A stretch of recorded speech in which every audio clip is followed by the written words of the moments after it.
ണത് ജഡ്ജിയോട് ജഡ്ജിയുടെ അന്തരംഗങ്ങളിൽ ചോദ്യങ്ങൾ ഉണ്ടാക്കുന്നത് ആരാണ്? അമ്മയാ.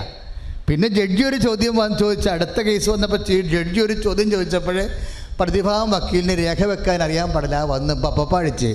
അപ്പോൾ കേസ് സ്റ്റോപ്പ് ചെയ്ത് 2 മിനിറ്റ് കഴിഞ്ഞപ്പോൾ വിധിയായി, എന്നെ വെറുതെ വിട്ടെന്ന്.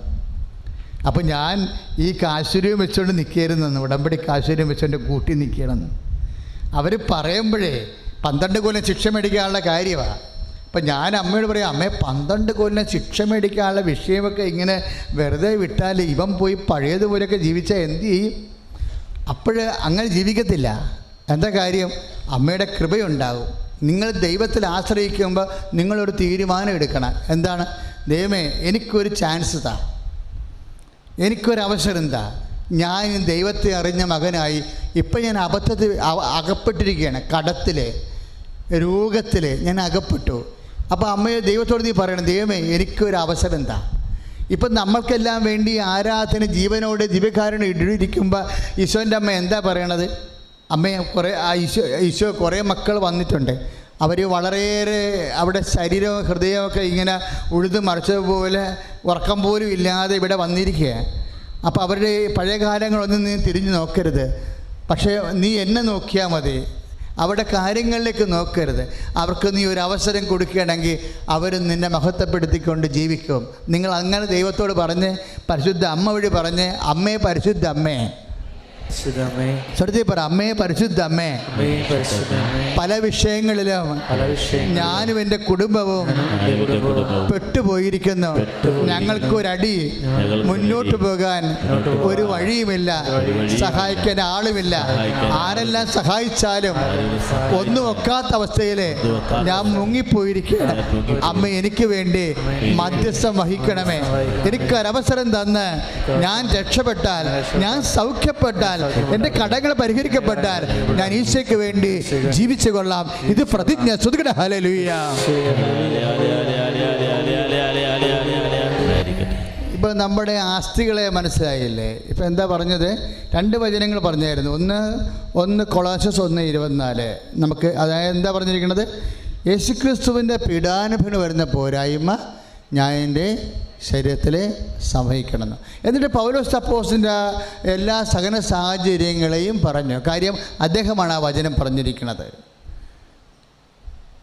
ചെമ്പപ്പണിക്കാരൻ അലക്സാണ്ടർ മുതൽ അദ്ദേഹം കടലിൽ അപകടം ഉണ്ടായതും, തോട്ടിൽ അപകടം ഉണ്ടായതും, പുഴയിൽ അപകടം ഉണ്ടായതും, കള്ളന്മാർ ആക്രമിച്ചതും, അദ്ദേഹത്തെ കവർന്നെടുത്തതും, സ്വത്ത് വഹിച്ചെടുത്തതും, മേലങ്കി എടുത്തു മാറ്റിയതും, ഇങ്ങനെ നഗ്നനായി തെണ്ടിയാക്കി മാറ്റിയതെല്ലാം ആരോടും പരിഭവമില്ല.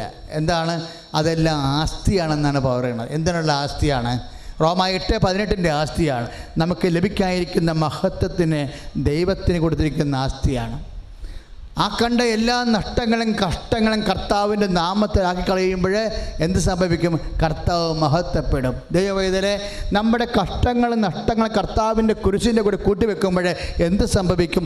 ദൈവം മഹത്വപ്പെടും. ദൈവം മഹത്വപ്പെട്ടാൽ എന്ത് സംഭവിക്കും? പിതാവേ, ഭൂമിയിൽ ഞാൻ അങ്ങയെ മഹത്വപ്പെടുത്തി. യോഹന്നാൻ 17:4. ആകയാൽ അങ്ങേപ്പക്കൽ എന്നെ മഹത്വപ്പെടുത്തണമേ. അങ്ങേപ്പക്കലുള്ള മഹത്വമാണ് റോമ 8:18. നമുക്ക് ലഭിക്കാതിരിക്കുന്ന മഹത്വത്തെക്കുറിച്ച് ഓർക്കുമ്പോൾ ഇന്നത്തെ കഷ്ടകൾ നിസ്സാരമാക്കുന്നത് എന്തുകൊണ്ടാണ്? ഈ കൊച്ചു വേദനയും വിഷമവും പ്രയാസങ്ങളും പ്രാരാബ്ധങ്ങളും രോഗങ്ങളും കൊണ്ട് നിത്യമഹത്വം യേശുക്രിസ്തു നേടിയ നിത്യമഹത്വം നമ്മൾ ഏറ്റുമേടിക്കാൻ വേണ്ടി ദൈവം നമുക്ക് സമ്മാനമായി നൽകാൻ വേണ്ടി ഇപ്പം സഹനവും സഹന സാഹചര്യങ്ങൾ എന്ത് ചെയ്യണം? കർത്താവിൻ്റെ കുരിശിൻ്റെ കൂടി വെച്ചിട്ട് മഹത്വത്തിന്, നിത്യമഹത്വത്തിൻ്റെ അഡ്വാൻസ് ആക്കി മാറ്റണമെന്ന്.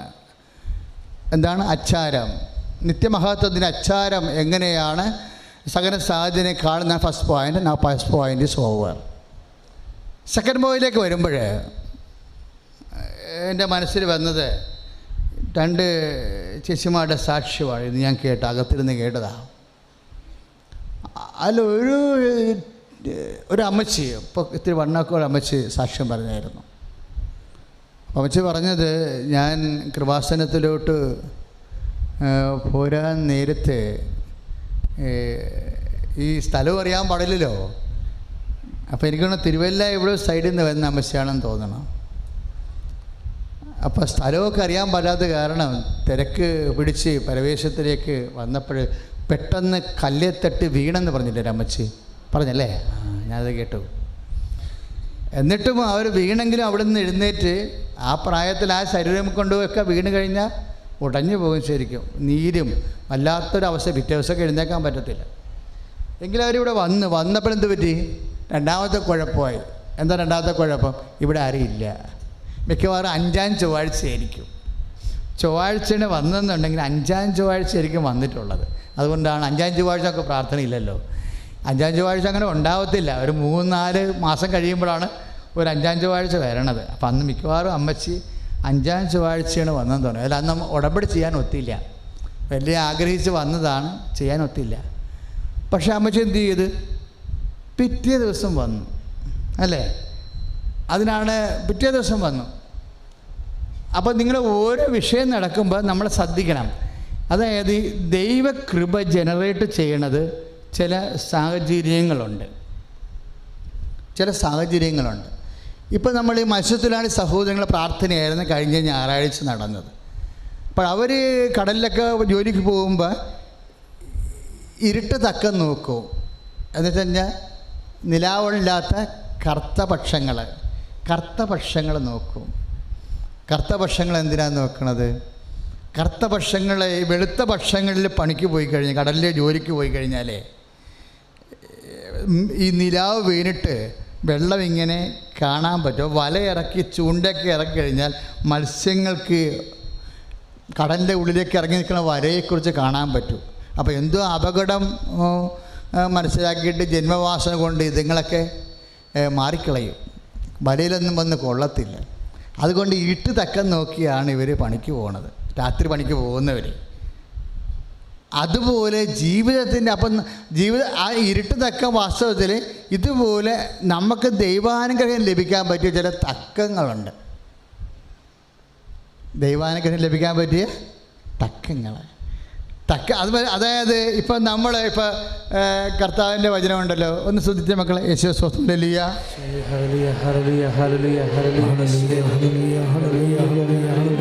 നിങ്ങളെ ഉയർത്തിക്കൊള്ളോ. Price the Lord. ഇതാണ് അനുഗ്രഹത്തിൻ്റെ തക്കമെന്ന് പറയണത്. തക്കങ്ങൾ അറിയണം നമ്മൾ. അനുഗ്രഹം എപ്പോഴാണ് ഉണ്ടാകുന്നതെന്നറിയണം. ഇപ്പോൾ ഒരു ഇത് പത്രോസിൻ്റെ ലേഖനം 5-ാം അധ്യായം 6-ാമത്തെ വചനമാണ്. പത്രോസിൻ്റെ 1-ാമത്തെ ലേഖനം 5-ാമത്തെ അധ്യായം 6-ാമത്തെ വചനം എന്താണ്? ഒന്ന് പറഞ്ഞു. ദൈവത്തിൻ്റെ ശക്തമായ കരത്തിൻ കീഴിൽ നിങ്ങൾ താഴ്മയോടെ നിൽക്കുവേൻ. അവിടുന്ന് തക്ക സമയത്ത് നിങ്ങളെ ഉയർത്തിക്കൊള്ളും. Praise the lord. ഹല്ലേലൂയ. ഇതാണ് ഈ അനുഗ്രഹത്തിൻ്റെ തക്ക സമയം എന്ന് പറയുന്നത്. അപ്പം അമ്മച്ചി സാക്ഷ്യം പറഞ്ഞില്ലേ? അമ്മച്ചിക്ക് അനുഗ്രഹം കിട്ടിയില്ലേ? ഒരു ഹിന്ദി ടീച്ചർ സാക്ഷ്യം പറഞ്ഞ് നിങ്ങൾ ശ്രദ്ധിച്ചാൽ അത് ഇതേ നേച്ചറാണ്. ആ സാക്ഷ്യം തക്ക സമയമാണ്. അതായത് അവർക്ക് മനസ്സിലായി അവിടെ പോസ്റ്റ് പോയെന്ന്. അപ്പോൾ ഞാനെപ്പോഴത് ആ സാക്ഷ്യം കേട്ടപ്പോൾ ഞാൻ അകത്തിരുന്ന് ഓർത്തത്, ഈ ഒരു 100 മനുഷ്യർ പ്രാർത്ഥിക്കുന്ന അതിൽ 95 പേരും അവരുടെ ഇനി അനുഗ്രഹത്തിന് പ്രൊവിഷൻ ഇല്ല എന്ന് പറഞ്ഞാൽ ആ 95 പേരും ഇനി എന്നാത്തിന് പ്രാർത്ഥിക്കാനാണെന്ന്. പക്ഷേ ആ പോസ്റ്റ് പോയെന്ന് അവർക്കറിയാം. പോസ്റ്റ് പോയെന്ന് അറിഞ്ഞിട്ടും ആ ഹിന്ദി ഡിപ്പാർട്ട്മെൻ്റ് ഉണ്ടായിരുന്ന ടീച്ചർമാരെല്ലാവരും വന്ന് പള്ളിയിൽ പോയി ജപമാല എത്തിച്ച്. അപ്പോൾ മറ്റു ടീച്ചർമാരെന്താ പറഞ്ഞത്? പാവത്തുങ്ങൾ, അതുങ്ങളുടെ പോസ്റ്റ് പോയി, എന്നിട്ടും അതുങ്ങൾ പ്രാർത്ഥിക്കണം ഇല്ലേ? എന്നിട്ടും അതിനെ പ്രാർത്ഥിക്കണം. ഇതാണ് പ്രശ്നം. അതായത് നമ്മുടെ മുമ്പിൽ നമ്മൾ പ്രാർത്ഥിക്കുന്ന വിഷയം നമുക്കിനി ഒരിക്കലും കിട്ടത്തില്ലെന്ന് ഉറപ്പ് വന്നാലും മക്കൾ ദൈവത്തിൻ്റെ തിരുസന്നിധിയിൽ വിനയത്തോടെ നിൽക്കണം. കാര്യം ആ അത്ഭുതം പ്രവർത്തിക്കണത് എങ്ങനെയാണെന്നറിയാവോ? അത് ജൈറുസിൻ്റെ വീട്ടിൽ ഈശോ ചെന്നില്ലേ? അപ്പോൾ എതിരെ 2 പേര് വന്നായിരുന്നല്ലോ. പ്രാർത്ഥനയിലേക്ക് ഒരു അത്ഭുതത്തിൻ്റെ യാത്ര ഇങ്ങനെ തുടങ്ങുമ്പോൾ എതിരെ ഇങ്ങനെ പല വിഷയങ്ങളും വരും. പറഞ്ഞ മനസ്സിലാ മക്കളെ? ഒരു അത്ഭുതത്തിൻ്റെ യാത്ര, അത്ഭുതത്തിലേക്കുള്ള അനുഗ്രഹത്തിലേക്കുള്ള യാത്രയില്ലേ, യാത്ര തുടങ്ങുമ്പോൾ എതിരെ കുറച്ച് സാധനങ്ങൾ വരും. അപ്പോൾ ജായിറൂസിൻ്റെ വീട്ടിലോട്ട് പോകുമ്പോൾ രണ്ടുപേരും എതിരെ വന്നു അല്ലേ. അവരെന്താ പറഞ്ഞത്? കൊച്ചു മരിച്ചുപോയി, ഇനി ഗുരുവിനെ എന്തിന് ബുദ്ധിമുട്ടിക്കണം. അതാണ് സംഭവം. ആ ടീച്ചറിൻ്റെ അത്ഭുതവും ആ അമ്മച്ചിയുടെ അത്ഭുതവും ആ വചനവുമായിട്ട് കണക്റ്റഡാണ്. അതായത് കുട്ടി മരിച്ചുപോയി, ഇനി ഗുരുവിനെ എന്തിന് ബുദ്ധിമുട്ടിക്കണം. അത് മരിച്ചുപോയോ ഇല്ലെന്ന് തീരുമാനിക്കേണ്ടത് ആരാണ്? നാട്ടുകാരാണോ, സർക്കാരാണോ, ബാങ്കാണോ, വീട്ടുകാരാണോ? അല്ല. ആരാണ്? കർത്താവാണ്. കൈ അടിച്ച് കർത്താവ്. അപ്പോഴേ കഴിഞ്ഞ പ്രാവശ്യം ഒരു സാക്ഷ്യം ഉണ്ടായിരുന്നു. റാങ്ക് ലിസ്റ്റ് ക്യാൻസലായിപ്പോയെന്നും പറഞ്ഞ് ഒരു തൃശ്ശൂർക്കാരത്തിയാണെന്ന് തോന്നുന്നു സാക്ഷ്യം പറഞ്ഞത്. റാങ്ക് ലിസ്റ്റ് ക്യാൻസലായിപ്പോയി, അവിടെ PSC റാങ്ക് ലിസ്റ്റ്. സ്റ്റിൽ അവർ ഉടമ്പടി ചെയ്തു. ഡെഡായിപ്പോയ ഇതിനെങ്ങനെയാണ് ഉടമ്പടി ചെയ്യാൻ പറ്റണത്? അവസാനം എന്നാ പറ്റിയിരിക്കണമെന്ന് അറിയാമോ? ആ റാങ്ക് ലിസ്റ്റ് ക്യാൻസലായി പോയെങ്കിലും ഗവൺമെൻറ് പുതിയ കുറേ തസ്തികകൾ സൃഷ്ടിച്ച് ഈ ഉടമ്പടിക്ക് ശേഷം 20 പോസ്റ്റുകളുണ്ടാക്കി. ആ ക്യാൻസലാകെ പോയ റാങ്ക് ലിസ്റ്റിൽ അവസാനത്തെ ആൾക്കാരെ ഗവൺമെൻറ് ഇങ്ങോട്ട് കൊണ്ടുവന്നു. Price the Lord. അത് കൈയടിച്ച യേശുവേ. അപ്പോൾ സർക്കാരിൻ്റെ കൽപ്പനകളെ പോലും അപ്പോൾ നിനക്ക് നല്ല ആസ്തി ഉണ്ടാകണം മക്കളെ. പ്രശ്നം അതാ.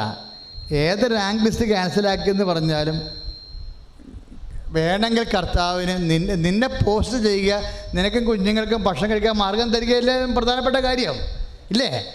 അതെൻ്റെ കർത്താവിന് കഴിയും എന്ന് നീ വിശ്വസിക്കണം. ഈ റാങ്ക് ലിസ്റ്റ് ക്യാൻസലാകണത് പോലും ഒരു വേനൽക്കാലമാണ് ബൈബിളിലെ.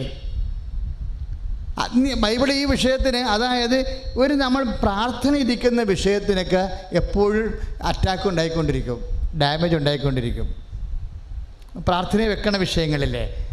ഇത് ജൈറൂസിൻ്റെ മകളെപ്പോലെ ആ കുട്ടി മരിച്ചുപോയി, ഗുരുവിനെ എന്തിന് ബുദ്ധിമുട്ടിക്കണം എന്ന് ഞാനൊരിക്കൽ ബൈബിൾ വായിച്ചുകൊണ്ടിരിക്കുമ്പോൾ പരിശുദ്ധാത്മാവ് ഇടയ്ക്ക് കയറി പറയുകയാണ്, ജോസഫേ അങ്ങനെയല്ല, ഗുരുവിനെ എന്തിനും ബുദ്ധിമുട്ടിക്കാമെന്ന് വായിക്കണമെന്ന്. Price the Lord. ബൈബിൾ വായിക്കുമ്പോഴേ ഇപ്പോൾ ഡോക്ടർ പറയണേ നിങ്ങൾക്ക് ബീജം ഉൽപ്പാദിപ്പിക്കപ്പെടുന്നില്ല, നിങ്ങളുടെ വൈഫിന് അണ്ടം ഉൽപ്പാദിപ്പിക്കപ്പെടുന്നില്ല, ഇനി ബീജം ഉണ്ടെങ്കിൽ തന്നെ അതിന് മൂവ്മെൻറ്റ്സ് ഇല്ല, മൊബിലിറ്റി ഇല്ല, ഇങ്ങനെ കുറേ കാര്യങ്ങൾ ഡോക്ടർ പറയും. കുട്ടി മരിച്ചുപോയി എന്നൊക്കെ പറയും ഇല്ലേ? പക്ഷെ അതാരാ പറയേണ്ടത്? ഡോക്ടറല്ല പറയേണ്ടത്, നമ്മളെ സൃഷ്ടിച്ച് വിട്ട ആളാണ് ആദ്യം പറയേണ്ടത്. അയാളാണ് തീരുമാനിക്കേണ്ടത്. അയാളൊരു തീരുമാനം പറഞ്ഞിട്ടുണ്ട്. എന്താ പറഞ്ഞത്? ഇക്കല്ലിൽ നിന്ന് എബ്രാഹത്തിൻ്റെ സന്തതികൾ ജനിപ്പിക്കാൻ ദൈവത്തിന് കഴിയും. കൈ അടിച്ച് കർത്താൻ. പക്ഷേ അത്രയും കോംപ്ലിക്കേറ്റഡ് അല്ല ഇന്നത്തെ സാക്ഷ്യം. പണ്ടത്തെ റിജക്റ്റ് ചെയ്താണ്, ബാങ്കുകാർ റിജക്റ്റ് ചെയ്ത്. എന്തുകൊണ്ടാണ് റിജക്റ്റ് ചെയ്തിരിക്കുന്നത് സാക്ഷ്യം? എന്തുകൊണ്ടാണ് ബാങ്ക് ലോൺ റിജക്റ്റ് ചെയ്തത്? പഴയ കുറേ അരീസ് ഉണ്ടായിരുന്നു. പണ്ട് പല ബാങ്കിൽ നിന്ന് ലോൺ എടുത്തിട്ടുണ്ടായിരുന്നു. ഇവരുടെ പേരടിക്കുമ്പോൾ തന്നെ ഇങ്ങനെ ബാങ്കിൽ നിന്ന് റിജക്റ്റ് അടിച്ച് വരും. കാര്യം അപ്പോൾ അവരോട് ചോദിച്ചു, നിങ്ങൾ വേറെ ഇന്ന ബാങ്കിൽ നിന്ന് ലോൺ എടുത്തിട്ട് നിങ്ങൾ റീഫണ്ട് ചെയ്തിട്ടില്ലല്ലോ, നിങ്ങൾ സ്ഥിരം ഇങ്ങനെ ലോൺ എടുത്ത് അടക്കാത്ത പാർട്ടിയാണെന്ന് തോന്നുന്നു. സാറേ മനഃപൂർവ്വമല്ല, ഇന്ന കാര്യങ്ങൾ അപ്പോഴും മരണം വന്നു, അപ്പോഴൊരു അപ്പൻ്റെ ചികിത്സ വന്നു, അങ്ങനെയൊക്കെ വന്നു പോയതാണ്. അതൊക്കെ നിങ്ങളുടെ കാര്യം, ഇവിടുന്ന് നിയമപരമായിട്ട് തരാൻ പറ്റത്തില്ലെന്ന് പറയും. അത് ഡെഡാണത്. നിയമപരമായിട്ട് തരാൻ പറ്റത്തില്ലെന്ന് പറഞ്ഞിട്ട് അവർക്ക് പിന്നെ എന്താ മാർഗമുള്ളത്? പിന്നെ അമ്മയെ കക്ഷി ചേർക്കാനേ പറ്റത്തുള്ളൂ. അതിനാണ് ഉടമ്പടി എന്ന് പറയണത്. ഇവിടെ കേട്ട സാക്ഷ്യമാണ്, യൂട്യൂബിൽ കിടക്കുന്നുണ്ട് ആ സാക്ഷ്യം. ഒരു ഉടമ്പടി ചെയ്തതിന് ശേഷം ഒരു ആ ദിവസമോ പിറ്റേ ദിവസമോ ബാങ്കിൽ നിന്ന് ഇവരെ ഫോണിൽ വിളിച്ച് ലോൺ കൊടുക്കുകയാണ്. Price the Lord. അപ്പോൾ ഒരു ഫയലും ക്ലോസ് ചെയ്യത്തില്ല. ക്ലോസ് ചെയ്യണം നിങ്ങൾ കേൾക്കണതാ. നിങ്ങളെ ഇപ്പോൾ ഓയിൽ കമ്പനിയിൽ നിന്ന് ഇറക്കി വിട്ടാലും ആ ഇറക്കി വിട്ട കമ്പനിയിൽ തന്നെ ആൾക്കാരോട് നിയമിക്കുന്നുണ്ടല്ലോ, സാക്ഷ്യം കേട്ടില്ലേ? ഉടമ്പടി ഈ ടൈപ്പ് സംഭവങ്ങളാണ് എല്ലാം. അതായത് സാധാരണ ബ്ലെസ്സിങ്സിനേക്കാൾ ഒരു മിറക്കിളായിട്ട് സംഭവിക്കുന്നത്. അതുകൊണ്ട് ഒരിക്കലും നമ്മൾ മനസ്സ് മിടിക്കരുത്. മനസ്സിടിച്ചാൽ എന്ത് പറ്റുമെന്നറിയാമോ? ഇപ്പോൾ എന്തെങ്കിലും കേട്ട് ഇപ്പം നീ കെട്ടാൻ പോണ ചെറുക്കൻ അല്ലെങ്കിൽ പെണ്ണ് അപ്പോൾ നമ്മൾ കല്യാണ ആലോചനയൊക്കെ നടത്തി അതിൻ്റെ അങ്ങോട്ടും ഇങ്ങോട്ടും പോകാനും വരാനൊക്കെ ഡേറ്റൊക്കെ ഫിക്സ് ചെയ്ത്. അപ്പോൾ ഡേറ്റ് ഫിക്സ് ചെയ്തപ്പോൾ നമുക്ക് ഇഷ്ടപ്പെട്ടു. കാര്യം എത്രയോ പേരെ കണ്ടിട്ടാണ് ഒരാൾ ഇഷ്ടപ്പെട്ടൊക്കെ മനസ്സ്. പിന്നെ നമ്മുടെ മനസ്സ് ആ രീതി മെയ്ഡപ്പ് ചെയ്ത് കഴിയുമ്പോൾ പെട്ടെന്നാണ് കേൾക്കണത് അവർക്ക് ഈ കല്യാണത്തോട് താല്പര്യമില്ലെന്ന് കേൾക്കണം. അതോടുകൂടി നിനക്ക് ഗ്യാസും കയറി, ഇനി കല്യാണം വേണ്ട, കെട്ടുകയും വേണ്ട എന്ന് പറഞ്ഞ് ഡെഡ് ബോഡി പോലെ എവിടെയെങ്കിലും മൂലക്ക് പോയിരിക്കണില്ലേ? മൂലക്ക് പോയിരിക്കണേ എങ്ങാനും ഞാൻ കാണുകയാണെങ്കിൽ തീർച്ചയായിട്ടും ചൂരലിനടിച്ചിരിക്കും. എന്താ കാര്യം? നീ അതായത് ദൈവം ഒരു വിഷയത്തിൽ ഇടപെടുമ്പോൾ അതിക്ക് മുമ്പ് ഈ ദൈവ തിരുസന്നിധിയിൽ അനുഗ്രഹം പ്രാപിക്കാൻ നമ്മളെ തന്നെ യോഗ്യമാക്കണം. ചിലപ്പോൾ ഏറ്റവും വലിയ കാര്യമായിരിക്കും കർത്താവ് ചെയ്തത്. എനിക്ക് നിങ്ങളെ ആരാധനയൊക്കെ നടത്തുമ്പോൾ കർത്താവിൻ്റെ തിരുസന്നിധിയിൽ പരിശുദ്ധ കുർബാനയെ ആൾക്കാർ അവഹേളിച്ചിട്ടിരിക്കുന്നതിനെക്കുറിച്ച് സങ്കടത്തോടെയൊക്കെ നമ്മൾ ദോഷപ്രവൃത്തി പോലെയൊക്കെ ആരാധനയെ പ്രാർത്ഥിക്കത്തില്ലേ? ലോകാംഗങ്ങളിലെല്ലാം ചെയ്തിരിക്കുന്ന അപരാധങ്ങൾക്ക് നമ്മൾ ദൈവത്തോട് മാപ്പ് ചോദിക്കും നിത്യാരാധന നടത്തുന്ന ദിവസങ്ങളിൽ പള്ളികളിൽ. പക്ഷേ എനിക്ക് പലപ്പോഴും കർത്താവിനോട് മാപ്പ് ചോദിക്കണമെന്ന് തോന്നിയിരിക്കുന്ന ഒരു കാര്യം എന്താണെന്നറിയാവോ? അതെനിക്ക് കർത്താവിൻ്റെ കൂടെ സങ്കടമുണ്ട് ആ വിഷയത്തിൽ. അതായത് കർത്താവ് വളരെ നല്ലതുപോലെ ചെയ്യണ ചില കാര്യങ്ങൾക്ക് നമ്മൾ നന്ദിയെ ദൈവത്തോട് പറഞ്ഞിട്ടില്ല. ദൈവത്തോട് പരിഭവമെടുത്ത് പ്രാർത്ഥന നിർത്തിയിരിക്കണം. അതാണ് ദൈവത്തിനെ മുറിപ്പെടുത്തുന്ന ഏറ്റവും വലിയ മുറിവ്. അതായത് നിനക്കൊരു കല്യാണം പോയി, എൻ്റെ അടുത്ത് ഉടനെ നീ എൻ്റെ അടുത്ത് വരും. ഏത് ഇടിയാണെങ്കിലും കേസ് ഇടി ഞാൻ എടുക്കും. അച്ഛനെ കാണാൻ പറ്റാത്ത അവസ്ഥ ഒന്നും ഇവിടെ ഇല്ല. നിങ്ങളെ പ്രാർത്ഥിച്ച് വന്ന് നിങ്ങളുടെ കാര്യം അത്രയും സീരിയസ് ആണെങ്കിൽ എവിടെയെങ്കിലും വെച്ച് ഒരു പ്രാവശ്യം കണ്ട് എന്തെങ്കിലും കിട്ടിയിരിക്കും ആ നോട്ട്. ഞങ്ങളൊക്കെ ആഗ്രഹിക്കുന്നത് നിങ്ങളെ പരമാവധി ആൾക്കാരുടെ സങ്കടങ്ങൾ, ബാക്കി ഉടമ്പടി കഴിഞ്ഞ് ബാക്കി വരുന്ന കാര്യങ്ങളെ കാണണമെന്ന് തന്നെ വിചാരിക്കണത്. അല്ലെ കാണാതിരിക്കുന്ന പ്രശ്നമില്ല. എന്തിനാണെന്നറിയാവോ? ചിലപ്പോൾ കർത്താവിന് ഒരു വാക്ക് പറയാനുണ്ടാകും ആ വ്യക്തിയോട്. ചിലപ്പോൾ കർത്താവ് തന്നെ ചെയ്തതായിരിക്കും ആ ചെറുക്കനെ ഇപ്പോൾ കെട്ടേണ്ടാത്തത്. ഇപ്പോൾ ഞാൻ പണ്ട് കുമ്പസാരക്കൂട്ടി ഇരിക്കുമ്പോൾ കല്യാണ കുമ്പസാരം കേൾക്കുമ്പോഴാണ് ഞാൻ പറഞ്ഞത്, മകളെ നീ ആരെയും കെട്ടാൻ പോണത്, എന്തോ കുഴപ്പമുണ്ടല്ലോ എന്ന് പറഞ്ഞു. അപ്പോൾ അവൾ പറഞ്ഞു ഒരു കുഴപ്പമില്ല അച്ഛൻ എന്തെങ്കിലും പറയണത്. ഞാൻ പറഞ്ഞില്ല, കുഞ്ഞൊന്ന് അന്വേഷിച്ച് നോക്കി, എന്തോ ചെറിയൊരു മിസ്റ്റേക്ക്. അപ്പോഴും എൻ്റെ മനസ്സിടിക്കാൻ തുടങ്ങി. ഇപ്പം മിസ്റ്റേക്ക്, നാളെ കല്യാണമാണേ, ഇപ്പം മിസ്റ്റേക്ക് പറഞ്ഞിട്ട് എന്തിനാ? ഞാൻ കർത്താവെ പണി പാരെ എനിക്കും കിട്ടിയാ, വേറെ കുഴപ്പമില്ല. അവരവരന്വേഷിച്ച് സന്ധ്യക്കുള്ളിൽ അന്വേഷിച്ച് ചെറുക്കന് ഭയങ്കര വട്ട്. ആലപ്പുഴ രൂപത തന്നെയാണ്. 30 പേര് കൂടി രാത്രി പോയി, കല്യാണം പോയി. പക്ഷേ അതല്ല പ്രശ്നം. 7 കൊല്ലം കഴിഞ്ഞപ്പോൾ എന്നിട്ട് ഇവള് കുറച്ച് പ്രശ്നങ്ങളൊക്കെ അടക്കം ഉണ്ടായി. പക്ഷേ അത് കഴിഞ്ഞ ശേഷം വേറെ കല്യാണം കഴിച്ച് പോയി. ഇഷ്യൂസൊക്കെ ഉണ്ടാവുമല്ലേ അപ്പോൾ. പക്ഷേ അതല്ല, അതിനുശേഷം ആ മകള് 10 വർഷം കഴിഞ്ഞ് എന്നെ കാണാനിടയായി. അപ്പോഴെന്നോട് പറഞ്ഞാച്ചാ കർത്താവ് അച്ഛനോട് സംസാരിച്ച്. എന്താ? ഇല്ല, അച്ഛൻ അന്ന് പറഞ്ഞ് ശരിയാ. എന്താ കാര്യം? 7 കൊല്ലം കഴിഞ്ഞപ്പോൾ ഇവിടെ കെട്ടാനിരുന്ന അന്ന് കല്യാണം പോയെന്ന് പറഞ്ഞ കക്ഷിയില്ലേ, അയാളും മരിച്ചു, വാഹനാപകടത്തിൽ മരിച്ചു. പല വിഷയങ്ങളും പ്രാർത്ഥിച്ച് ചെയ്യണത് നല്ലതാണ്. എന്താ കാര്യം എന്ന് വെച്ചാൽ, ഒരു വിഷയം പ്രാർത്ഥിച്ച് ചെയ്യുമ്പോൾ അത് നമ്മളുടെ കർത്താവിൻ്റെ അക്കൗണ്ടിലാവും ആ വിഷയം. അതാണ് എൻ്റെ വിഷയം. എന്ത് വിഷയമായാലും ഇപ്പം ഞങ്ങളൊക്കെ മൈന്യൂട്ട് തിങ്സ് വരെ കർത്താവിനോട് പറയും.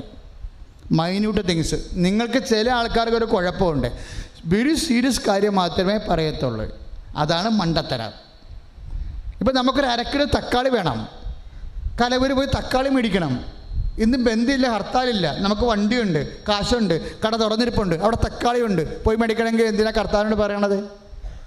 പക്ഷേ ദൈവത്തിൻ്റെ സ്വന്തമാണെങ്കിൽ കാശുണ്ടെങ്കിലും കട തുറന്നിരിക്കണമെങ്കിലും ഇന്ന് ബന്ധമില്ലെങ്കിലും വണ്ടി ഉണ്ടെങ്കിലും തക്കാളി മേടിക്കാൻ പോണ കാര്യം കർത്താവിനോട് പറയണം.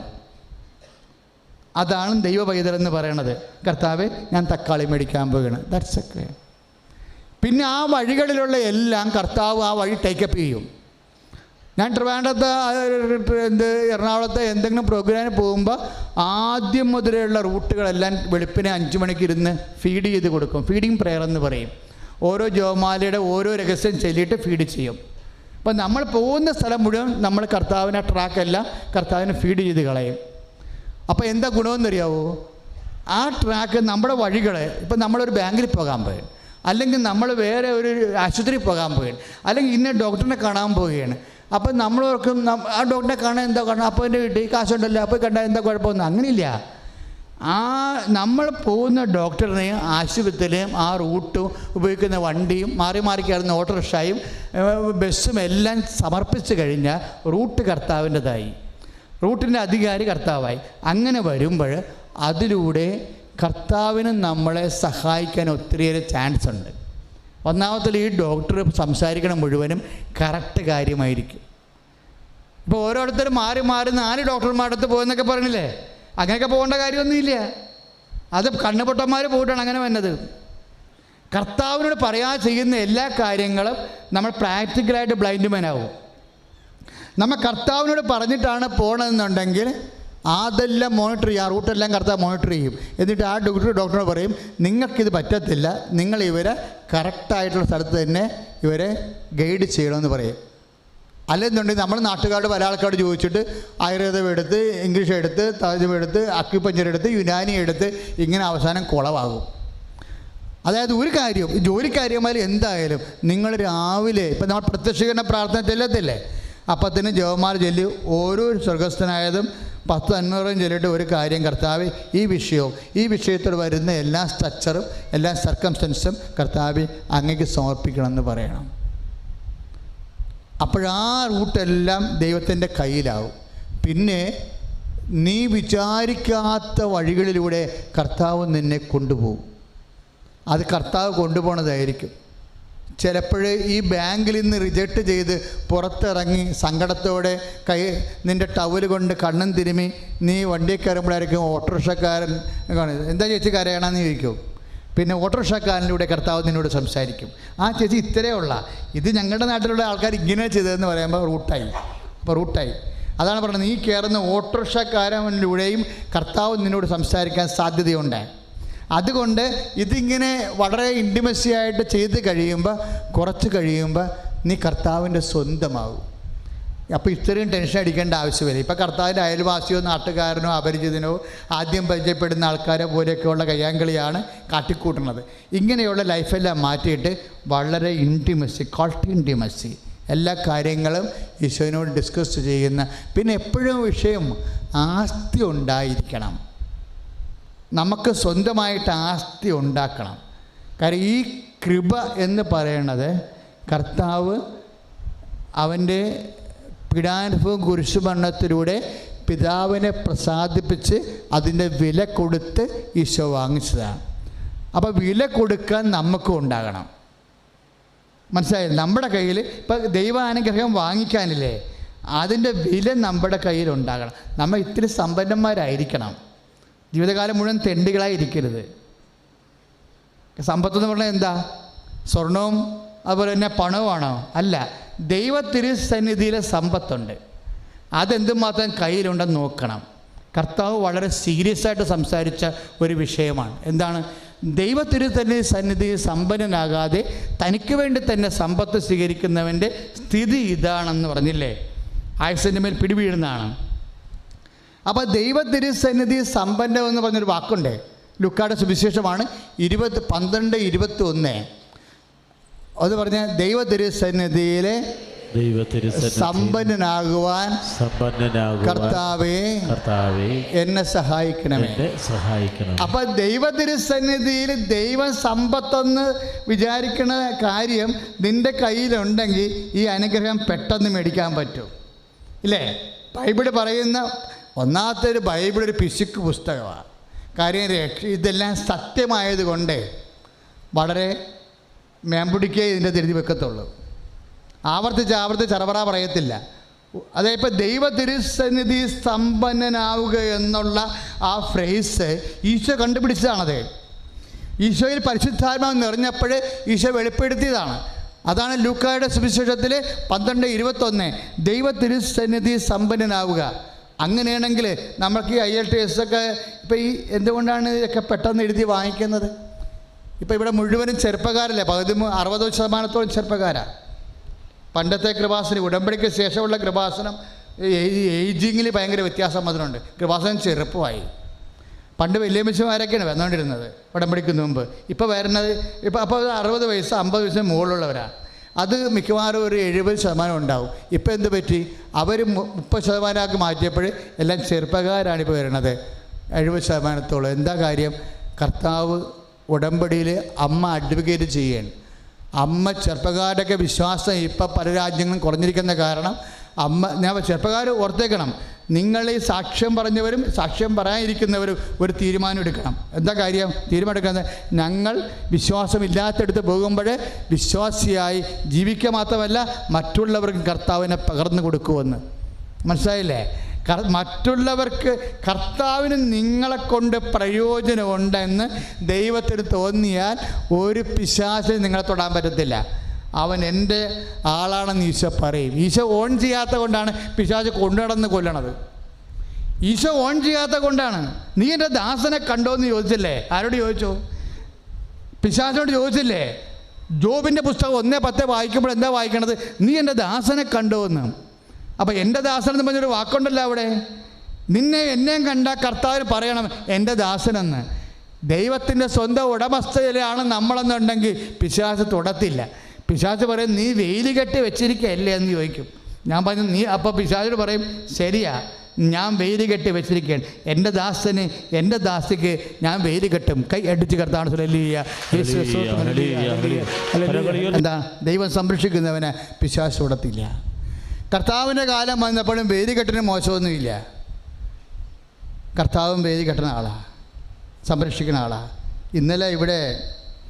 ഇന്നലെ എന്താഴ്ച? തിങ്കളാഴ്ച. ഇന്നലെ കൗൺസിലിംഗ് നടക്കുമ്പോൾ ഒരു ചേച്ചിയല്ല, എന്നേക്കാൾ പ്രായം കുറവാണ്. അവളുടെ മകളും കൂടി ഇരുന്ന് അമ്മ കരയാണ് ഭയങ്കരമായിട്ട്. അമ്മയുടെ മനസ്സിൽ ഇപ്പോൾ ഭർത്താവ് അവളെ വേണ്ട പോലെ അവർ പരിഗണിക്കണില്ല എന്ന് അവൾക്ക് ഭയങ്കര വിഷമോ. അപ്പോൾ അവൾക്ക് വിഷമമെന്ന് പറയണത് ഈ തൊട്ടാ വിഷമിക്കുന്ന ആളാണ്. എന്താ തൊട്ടാ വിഷമിക്കുന്ന ആളെന്ന് വെച്ച് കഴിഞ്ഞാൽ മഠത്തിലാണ് നിന്ന് വളർന്നത്. അപ്പം അപ്പനും അമ്മയും ഇല്ല, മഠത്തിൽ നിന്ന് വളർന്നതാണ്. അപ്പോൾ അത് കാരണം ചോദിക്കാനും പറയാനും അന്വേഷിക്കാനും ആരില്ലാത്ത കാരണം ഭർത്താവ് കണ്ണുമിഴിച്ചാലും വിരട്ടിയാലും എനിക്ക് ചോദിക്കാനും പറയാനും ആരില്ലാത്തത് കൊണ്ടല്ലേ എന്നെ വിരട്ടണത് എന്ന് ഓർത്തുകൊണ്ട് ഇവിടെ എപ്പോഴും കരഞ്ഞുകൊണ്ടും സങ്കടപ്പെട്ടുകൊണ്ടിരിക്കും. കുഞ്ഞുനാൾ മുതലുള്ള ആ കുഞ്ഞു മനസ്സിന് തട്ടിയ സങ്കടങ്ങൾ ഇപ്പോഴും ശരീരം വലുതായെങ്കിലും മനസ്സ് പണ്ടത്തെ മനസ്സ് തന്നെയാണ്. ഇപ്പോൾ ഹസ്ബൻഡിലേക്കൊന്നും കുറച്ച് നിരാകരണം കിട്ടിയപ്പോൾ എന്നോട് പറയണേ എനിക്ക് ആരുമില്ല അച്ഛാ, അന്നുമില്ല ഇന്നുമില്ല അച്ഛാ എന്ന് പറഞ്ഞു. ഞാനിവിടെ കണ്ണും മുഴിച്ച് ഇവിടെ മുഖത്ത് നോക്കി. നീ ഒന്നുകൂടി പറഞ്ഞത് എനിക്ക് ആരുമില്ല. അപ്പം ഞാൻ നോക്കി രൂക്ഷമായിട്ട്. കാര്യം എനിക്കറിയാം കർത്താവ് ഇപ്പോൾ സംസാരിക്കുമെന്ന്. ഇപ്പോൾ കർത്താവിടെ ഇരിപ്പുണ്ടല്ല, നിങ്ങൾ കാര്യം കേൾക്കണം. ഞാൻ പറഞ്ഞു നീ ഒരു നമ്പർ പറഞ്ഞേ, നിനക്ക് ആരും ഉണ്ടായില്ല നീ ഇപ്പോൾ പറയാമെന്ന് പറഞ്ഞു. ഉടനെ ഇവളുമുണ്ട് മകളുമുണ്ട്. ഇവൾ 14 പറഞ്ഞേ. ഞാൻ പറഞ്ഞു നീ പറ. അപ്പം മകൾ 9ാം ക്ലാസ്സിൽ പഠിക്കുക. മകൾ 18 പറഞ്ഞു. നീ സുവിശേഷം പറഞ്ഞേ. സുവിശേഷം ഞാൻ എപ്പോഴും യോഹന്നാൻ്റെ സുവിശേഷം അച്ഛാ വായിക്കണത്. അപ്പം സുവിശേഷം വായിക്കുന്ന ആളാണ്. ഞാൻ പറഞ്ഞു നീ സുവിശേഷം പറഞ്ഞേ. സുവിശേഷം യോഹന്നാൻ. നമ്മൾ മതി. ഇനി നീ ഇത് പറഞ്ഞ കർത്താവ് നിന്നെ കൊല്ലും. നീ ഇത് തുറന്നെടുത്ത് വായിക്കാൻ പറഞ്ഞു. ഉടനെ യോഹന്നാൻ ഇവൾ പറഞ്ഞ 14 മകൾ പറഞ്ഞ 18. എനിക്ക് വല്ലതും ചെയ്യാൻ പറ്റുമോ ഇതിൻ്റെ അകത്ത്? അവൾ പറഞ്ഞ യോഹന്നാനും അവൾ പറഞ്ഞ 14 മകൾ പറഞ്ഞ 18. അതായത് യോഹന്നാൻ 14, 18. ഞാൻ വായിച്ചു നോക്കിയപ്പോൾ കണ്ണ് നിറഞ്ഞവളുടെ ഞാൻ നിങ്ങളെ അനാഥരായി വിടത്തില്ല. ഉള്ളവരുണ്ട്, ആങ്ങളന്മാരുള്ളവരുണ്ട്, കാശുള്ളവരുണ്ട്, പക്ഷേ ഇന്ന് വരെ കെട്ടാതെ നിൽക്കുന്നവരുണ്ട്. അന്വേഷിച്ച് പോകാൻ ആളില്ലാത്തതുകൊണ്ട്, മക്കളില്ലാത്തതുകൊണ്ട്. നിനക്കിതെല്ലാം തന്നു. അപ്പനുമില്ല, മടത്തി ജനിച്ച് മടത്തിൽ നിന്ന് വന്നിട്ട് നിനക്ക് ഭർത്താവിനെ തന്ന്, നിനക്ക് മക്കളെ തന്നു. എന്നിട്ട് നീ ഇപ്പോഴും പറയണ എനിക്കാരുമില്ല. മാരക പാകമാണ് നീ പറയണത്. കർത്താവിന് എന്തോ സങ്കടമുണ്ടായത് കൊണ്ടാണ് ഞാൻ ഇവളുടെ മുഖത്ത് രൂക്ഷമായി നോക്കിയിട്ട് പറഞ്ഞത് ഇപ്പോഴും നീ കർത്താവ് ഇപ്പോൾ നിന്നോട് സംസാരിക്കുമെന്ന് പറഞ്ഞത് അതെനിക്കറിയാൻ സംസാരിക്കുമെന്ന്. അത്ര കണ്ട് വേദന കർത്താവിനുണ്ടായിരുന്നു. അത് എന്നിലേക്ക് ഇങ്ങോട്ട് കയറി വന്നിട്ട് എനിക്ക് വല്ലാത്തൊരവസ്ഥയായിപ്പോയി. ആ കറക്റ്റ് അച്ചിട്ട പോലെ ഞാൻ അത് ആ വചനം പറഞ്ഞുകൊണ്ടിരിക്കുമ്പോഴാണ് പരിശുദ്ധാത്മാവ് കൂടെ പറയണത് ഇത് ജോബിനെ കിട്ടിയ വെയിലിയാണെന്ന്. ജോബിനെ കണ്ടപ്പോൾ എന്താ പറയുക, എൻ്റെ ദാസനെ നീ കണ്ടോ എന്ന് ചോദിക്കുമ്പോൾ സാത്താൻ പറയും നീ അവന് ചുറ്റും വേലി കെട്ടിയിരിക്കുകയല്ലേ എന്ന്. ഇപ്പം പുതിയ ജോബിൻ്റെ 1-ാം അധ്യായത്തിൻ്റെ 10-ാം വാക്യം, കർത്താവിൻ്റെ കാലം വന്ന് 14-18 ഞാൻ നിങ്ങളെ അനാഥമായി വിടത്തില്ലെന്ന്. പുറംപോക്ക് വസ്തു പോലെ ആർക്കും കൈകാര്യം ചെയ്യാൻ പറ്റുന്ന രീതിയിൽ വിടത്തില്ല എന്ന്. അതിൻ്റെ അർത്ഥം എന്താണ്? ഞാൻ നിന്നെ സംരക്ഷിക്കുമെന്നാണ്. കർത്താവിൻ്റെ സംരക്ഷണത്തിൽ എൻ്റെ മക്കളെ കുറച്ച് പ്രയാസങ്ങളൊക്കെ നമുക്കുണ്ടാകും. പക്ഷേ എൻ്റെ മക്കളെ കർത്താവിനെ മറന്ന് വേദനിക്കരുത്. കർത്താവിനെ മറന്ന് വേദനിച്ചത് കൊണ്ടാണ് കർത്താവ് പറഞ്ഞു ഞാനിങ്ങനെ ക്രൂശിക്കപ്പെട്ടിട്ടും ഞാൻ നിന്നെ സന്ധിച്ചിട്ടും നീ അത് അനുഭവിക്കണില്ല എന്ന് ഓർക്കുമ്പോൾ ഞാൻ രൂക്ഷമായിട്ട് നോക്കി കർത്താവിൻ്റെ ദേഷ്യമല്ല, കർത്താവിൻ്റെ വേദനയാണ് ശരിക്കും. ദൈവം അത്ര കണ്ട് ഇത്രയും കാണുമ്പോൾ നമുക്കത് അറിയണം. കർത്താവ് അത്രമാത്രം നമ്മളെ യോഹന്നാൻ 3:16 അനുസരിച്ച് കൊണ്ട് സ്നേഹിക്കുന്നവനാണെന്ന്. പക്ഷെ എപ്പോഴും ഒരു ശ്രദ്ധ ഉണ്ടാകണം. നമ്മൾക്ക് ഒരു സമ്പത്ത് ഉണ്ടാകണമെന്ന് പറഞ്ഞില്ലേ, ദൈവ തിരുസന്നിധിയിൽ സമ്പന്നനാവുകയെന്ന്. എന്താ നമ്മുടെ സമ്പത്ത്? സമ്പത്ത് ഉണ്ടായി ഈ ഉടമ്പടി നിങ്ങളെ സമ്പന്നനാക്കും. ഇപ്പോൾ ഓരോ ഉടമ്പടിക്കും ഓരോ ധ്യാനമല്ലേ, ഓരോ ആഴ്ചയിലും ഉടമ്പടിയെക്കുറിച്ച് കർത്താവ് പുതിയ പുതിയ കാര്യങ്ങൾ പറയുക. ഇപ്പം പറയുന്നത് എന്താണ്? ഉടമ്പടി നിങ്ങളെ ദൈവ തിരുസന്നിധിയിൽ സമ്പന്നയാക്കുമെന്ന്. എങ്ങനെയാ? ഞാൻ ഇന്ന് രാവിലെ കർത്താവിൻ്റെ വചനം വായിച്ചപ്പോൾ, കന്യാസ്ത്രീയാണ് വായിച്ചത്. അപ്പോൾ ഞാൻ പെട്ടെന്ന് കന്യാസ്ത്രീ വായിച്ച് കേട്ടപ്പോൾ ഞാൻ ഇരുന്ന് ചിരിച്ചു പോയി. ഞാനിവിടെ ഇരിക്കുകയായിരുന്നു ആദ്യത്തെ കുർബാനയ്ക്ക്. കന്യാസ്ത്രീ വായിച്ചത് വെളിപാടിൻ്റെ പുസ്തകമാണ്. 3:18 അല്ല 1 തൊട്ട് 20 വരെ വായിച്ചു. അപ്പോൾ ഒരു വചനം വായിച്ചപ്പോൾ ഞാൻ ഇരുന്ന് ചിരിച്ചു പോയി. കാര്യം പെട്ടെന്ന് എനിക്കത് കത്തിപ്പിടിച്ചു. എന്താ പറഞ്ഞതെന്നറിയാവോ? നീ ധനികനാകാൻ സ്വർണം എന്നോട് വാങ്ങിക്കുകയെന്ന്. Price the Lord. അപ്പോൾ എൻ്റെ മനസ്സിൽ പരിശുദ്ധാത്മാവ് ലിങ്ക് ചെയ്ത് എന്താണെന്നറിയാവോ? നീ ഒന്ന് പറഞ്ഞേ, ഇപ്പോൾ വെളിപാട് 3:18 ഒന്ന് പറഞ്ഞ, നീ ധനികനാകാൻ സ്വർണം എന്നോട് വാങ്ങിക്കുക. അപ്പോൾ ഈശോ എന്താണ്? ഈശോയുടെ വചനമാണ് എൻ്റെ മനസ്സിൽ വന്നത്. എന്താണ്? ലൂക്കാ 12:21 എന്താണ്? ദൈവ തിരുസന്നിധിയിൽ സമ്പന്നനാവുക അല്ലേ? അപ്പോൾ ദൈവ തിരുസന്നിധി സമ്പന്നനാകണത് എങ്ങനെയാണ്? എങ്ങനെ നമുക്ക് ദൈവ തിരുസന്നിധി സമ്പന്നനാകാമെന്നാണ് വെളിപാട് പറയണത്. വെളിപാട് എന്താ പറയണത്? നീ സമ്പന്നനാകണമെങ്കിൽ എന്ത് ചെയ്യണം? സ്വർണം എന്നോട് വാങ്ങിക്കാം. അപ്പം നമ്മൾക്ക് സമ്പത്ത് കർത്താവിൽ നിന്നാണ് വാങ്ങിക്കേണ്ടത്. നമ്മൾ ദൈവ തിരുസന്നിധിയിൽ സമ്പന്നനാകാൻ. അതെന്നാ സമ്പത്തായിരിക്കും തരണത്? അത് പത്രോസ് പറയുന്നുണ്ട്. പത്രോസിൻ്റെ 1:7 ദൈവത്തിൽ നിന്ന് വാങ്ങിക്കണ സമ്പത്ത് എന്താണെന്ന് പറയുന്നുണ്ട്. പറഞ്ഞാൽ മനസ്സിലായ? പത്രോസ് 1:7 പത്രോസ് 1:7 അതായത് വിശ്വാസം, അതായത് സ്വർണ്ണ ഉലയിൽ എന്നതുപോലെ, അതായത് സ്വർണം ഉലയിൽ ശോധന ചെയ്തതുപോലെ, അല്ലെങ്കിൽ ഉലയിൽ ശോധന ചെയ്ത സ്വർണം പോലെയാണ് പരീക്ഷകളെ അതിജീവിച്ച നിന്റെ വിശ്വാസം. Price the lord. ഹല്ലേലൂയ. അപ്പോൾ സമ്പത്ത് എന്താണെന്ന് മനസ്സിലായില്ലേ? സമ്പത്ത് മനസ്സിലായില്ലേ? നീ സമ്പന്നനാകാൻ വെളിപാട് 3:18 പറയും സ്വർണം എന്നോട് മേടിക്കാൻ. എന്താണ് അവിടുത്തെ സ്വർണം എന്ന് പറയണത്? അതായത് ഉലയിൽ ശോധന ചെയ്ത സ്വർണം പോലെയാണ് പരീക്ഷകളെ അതിജീവിച്ച വിശ്വാസം. ദൈവം നോക്കണേ എന്താ? നിൻ്റെ കയ്യിലുള്ള വിശ്വാസം ഫസ്റ്റ് ഹാൻഡ് വിശ്വാസമാണോ അതാ പരീക്ഷകളെ അതിജീവിച്ചതാണോ? പരീക്ഷകളെ അതിജീവിച്ച വിശ്വാസം എന്ന് പറയുന്നത് എന്താണ്? അതാണ് സമ്പത്ത്. ദൈവം കാണുന്ന സമ്പത്ത്. ദൈവം സമ്പത്തെന്ന് പറയണത് അതാണ്. നിനക്ക് പരീക്ഷകളെ അതിജീവിച്ച വിശ്വാസമാണ് നിൻ്റെ കൈ. അതെന്തിനാ പറയണത്? വേനൽക്കാലത്തെക്കുറിച്ച് കർത്താവ് പറയത്തില്ലേ? മർക്കോസിൻ്റെ സുവിശേഷത്തിൽ 13:18 അത്തിമരത്തിൻ്റെ നിന്ന് നിങ്ങൾ പാഠങ്ങൾ പഠിക്കുവിൻ. അതിൻ്റെ കമ്പുകൾ ഇളതാകുമ്പോൾ, അതിൻ്റെ കമ്പൾ ഇളതായി തളിർക്കുമ്പോൾ വേനൽക്കാലം വന്ന് നിങ്ങൾ പറയുന്നു അല്ലേ? അത് അപ്പോൾ വേനൽക്കാലത്ത് എന്താ സംഭവിക്കണത്? കമ്പുകൾ അത്തിമരം കൊഴിഞ്ഞു പോകും. കൊഴിഞ്ഞു പോയി കഴിഞ്ഞിട്ടാണ് വേനൽക്കാലത്തിൻ്റെ അന്ത്യത്തിലാണ് ഈ സംഭവം തളർത്തൊക്കെ വരുന്നത്. അപ്പം അതുപോലെ ഇക്കാര്യങ്ങളെല്ലാം സംഭവിക്കുമ്പോൾ മനുഷ്യപുത്രൻ വാതിക്കൽ എത്തിയിരിക്കുന്നുവെന്ന് കരുതുവിൻ. Praise the lord. വിശ്വാസം ശോധന ചെയ്യപ്പെടുന്ന കാലം, വിശ്വാസം അഗ്നി പരീക്ഷകളിലൂടെ പോകുമ്പോൾ കർത്താവ് വെളിപ്പുറത്തുണ്ടെന്നാണ് കർത്താവിൻ്റെ വചനം പറയണത്. കൈ അടിച്ച് കർത്താവ് വിശ്വാസം അവശേഷിക്കുന്ന വിശ്വാസം എന്ന് പറഞ്ഞാൽ എന്താ?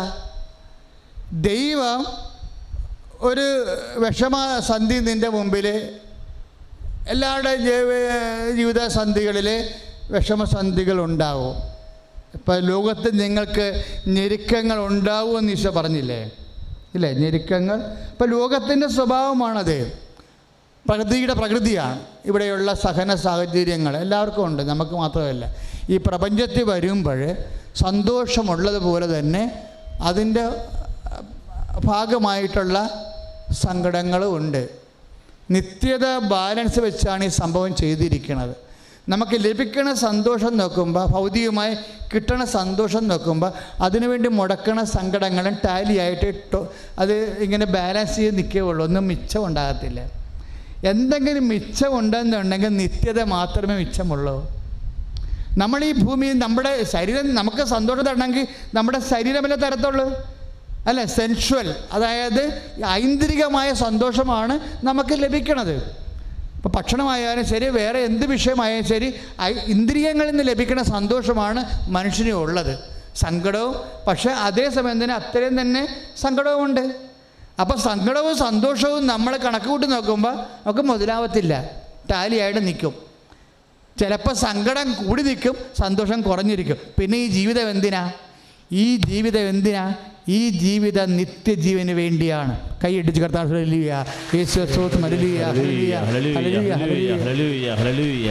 നിത്യജീവിതത്തെ മാറ്റി നിർത്തിക്കൊണ്ടാണ് ഈ ജീവിതത്തെ വിലയിരുത്തുന്നതെന്നുണ്ടെങ്കിൽ നമുക്ക് ഈ കച്ചവടം നഷ്ടമാണ്. നമ്മുടെ കച്ചവടം ലാഭത്തിൽ പോകാൻ വേണ്ടിയാണ് അവൻ ഇത്ര ഇൻവെസ്റ്റ്മെൻറ്റ് ഈ പ്രോജക്റ്റിന് മുടക്കിയിരിക്കുന്നത്. കൈ അടിച്ച് കർത്താവ്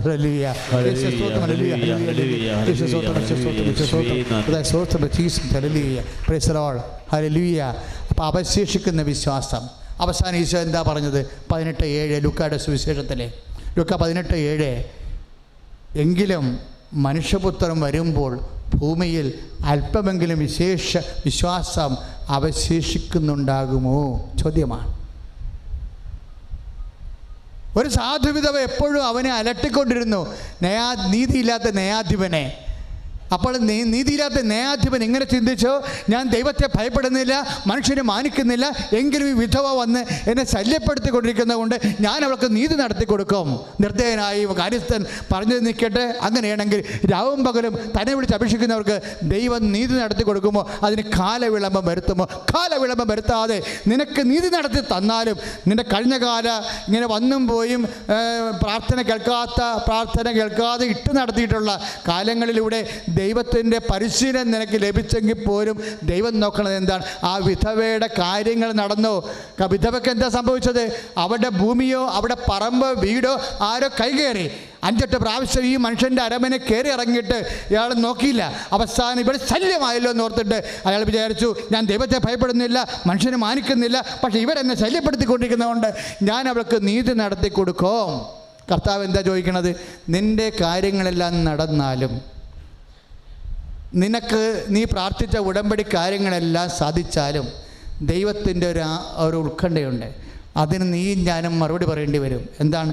നീ IELTS പാസ്സാകും, നിനക്ക് വിസ ശരിയാകും, നീ അവിടെ ജോലി പോകും, അവിടെ PR കിട്ടും, നാട്ടിലെ കടം തീർക്കും, അപ്പനെയും അമ്മനെ അവിടെ കൊണ്ടുപോകും, നീ പ്രസവിച്ച് കഴിഞ്ഞ് അപ്പനെയും അമ്മനെ പറഞ്ഞ് നാട്ടിൽ വിടും, അവർ നാട്ടിൽ കിടന്ന് മരിക്കും, നിൻ്റെ ഭർത്താവ് നിൻ്റെ കാശടിച്ച് മാറ്റും, അവൻ കാശിങ്ങടെ അയക്കത്തില്ല.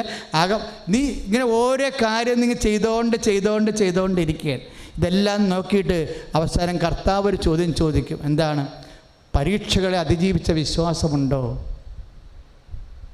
നിൻ്റെ വിശ്വാസത്തിന് ഉത്തരം കിട്ടിയപ്പോൾ, നിൻ്റെ പ്രാർത്ഥനയ്ക്ക് ഉത്തരം കേട്ടപ്പോൾ നിൻ്റെ ഭൗതിക സാഹചര്യങ്ങളെല്ലാം ഓക്കെ ആയി. പക്ഷെ നിൻ്റെ ഭൗതിക സാഹചര്യങ്ങൾ ഓക്കെ ആയിട്ട് കർത്താവിനെ